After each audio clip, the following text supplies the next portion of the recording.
আসসালামু আলাইকুম, welcome to my YouTube channel Anas Mom Kitchen. আজকে আমি তৈরি করব সকালের স্পেশাল নাস্তা হিসেবে বুটের ডাল ও লাচ্ছা পরোটা। তো বুটের ডালটা সর্বপ্রথম তৈরি করার জন্য ধুয়ে প্রেশার কুকারে দিয়ে দিব। প্রেশার কুকারে দিয়ে এক এক করে হলুদ, মরিচ, লবণ দিয়ে 3-4টা সিটি হলে নামিয়ে নিব। নামিয়ে নিয়ে আমি এই আরেক দিকে আরেকটা কড়াই বসিয়ে এর মধ্যে বুটের ডালটা বাগার দেওয়ার জন্য কড়াই বসিয়ে এরপর ভালো করে সরিষার তেল গরম করে নিতে হবে, কারণ সরিষার তেল ভালো মতো গরম না করলে টেস্টটা ভালো আসে না। তো আমার অলরেডি সরিষার তেল ভালো মতো গরম করা হয়ে গেছে।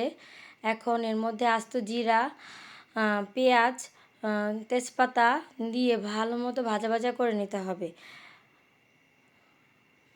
ভাজা ভাজা করা হয়ে গেলে এর মধ্যে এক এক করে টমেটো কুচি, আদা রসুন বাটা, সামান্য হলুদ ও মরিচ গুঁড়া দিয়ে ভালো মতো ভাজা ভাজা করে নিতে হবে।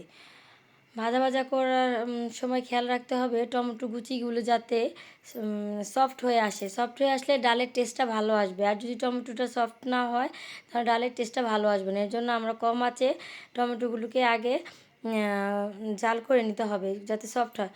এরপর এক এক করে সব মশলা দেওয়ার পরে, যেমন হলুদ, মরিচ, আদা রসুন, জিরা, জিরা তো দেওয়া হয়েছে, ধনিয়ার গরম মশলার গুঁড়াটা এর সাথে অ্যাড করতে হবে। দিয়ে খুব ভালো মতো মশলাটা ভাজা ভাজা করা হয়ে গেলে সামান্য পানি দিয়ে আবার মশলাটাকে আরও কিছুক্ষণের জন্য কষিয়ে নিতে হবে। মশলা কষানো হয়ে গেলে এরপরে যে ডালটা আমরা সিদ্ধ করে রেখেছি ওই ডালটা দিয়ে ভালো মতো নাড়াচাড়া করে ঢেকে দিতে হবে, কারণ ওই ডালের ভিতরে যে পর্যাপ্ত পরিমাণ আমি পানি দিয়ে সিদ্ধ করছি ওই ডালটার ওই পর্যাপ্ত পরিমাণ পানি দিয়ে আর নতুন করে পানি দিতে হবে না। ডাল দেওয়ার পরে মশলার জন্য দেওয়া হয়, মশলা কষানোর জন্য, কিন্তু ডাল দেওয়ার পরে আর কোনো পানি দেওয়া হবে না। ওই যেই ডালের সিদ্ধ করছি যে পানিটা আছে এটাই আমার ডাল বাগারের পরে যতটুকু আছে জাল করলেই এটা সুন্দর একটা গ্রেভি টাইপ হয়ে যাবে। তো এরপর ডালটা দিয়ে খুব ভালো মতো নাড়াচাড়া করে ঢেকে দিব। 5 মিনিটের জন্য ঢেকে দিব। ঢেকে দিয়ে কম আঁচে ঢেকে দিলেই তৈরি হয়ে যাবে আজকের স্পেশাল মজাদার বুটের ডাল।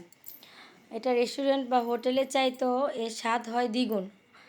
আর অল্প কিছু কাঁচামরিচ ওই সাথে অ্যাড করতে পারি, যার যার টেস্ট অনুযায়ী। আমার কাছে ভালো লাগে কাঁচামরিচের ফ্লেভারটা।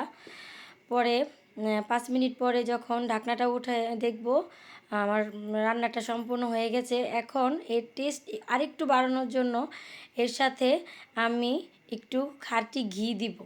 ঘিটা লাস্টে দেওয়ার ফলে খাবারের টেস্টটাই অন্যরকম হয়ে যায় এবং শাহি শাহি একটা ভাব আসে ডালটার ভিতরে। এই ডালটা দিয়ে ভাত, পরোটা বা লুচি সব কিছুই মজা লাগে।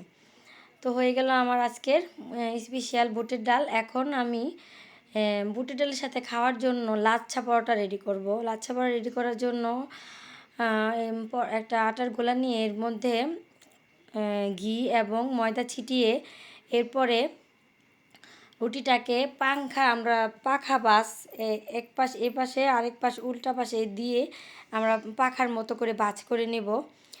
নিলে এই যে তৈরি হয়ে তারপরে চিকন করে রাউন্ড মতো ঘুরিয়ে নিলেই হয়ে গেল আমাদের লাচ্ছা পরোটার ডো রেডি। এখন এই ডোটাকে আমরা ভালো মতো বেলে সুন্দর করে বেলে নিব। বেলে নেওয়ার পরে তাওয়াটা বসিয়ে সুন্দর করে মৃদু আঁচ, কম আঁচ না বেশি আঁচ না, মানে সুন্দর আঁচ, মিডিয়াম আঁচ দিয়ে পরোটাটা ভেজে নিলেই তৈরি হয়ে গেল আজকের মজাদার লাচ্ছা পরোটা। আশা করি সবাই আমার রেসিপিটি ফলো করে আপনারা বাসায় ট্রাই করবেন লাচ্ছা পরোটা উইথ বুটের ডাল। এবং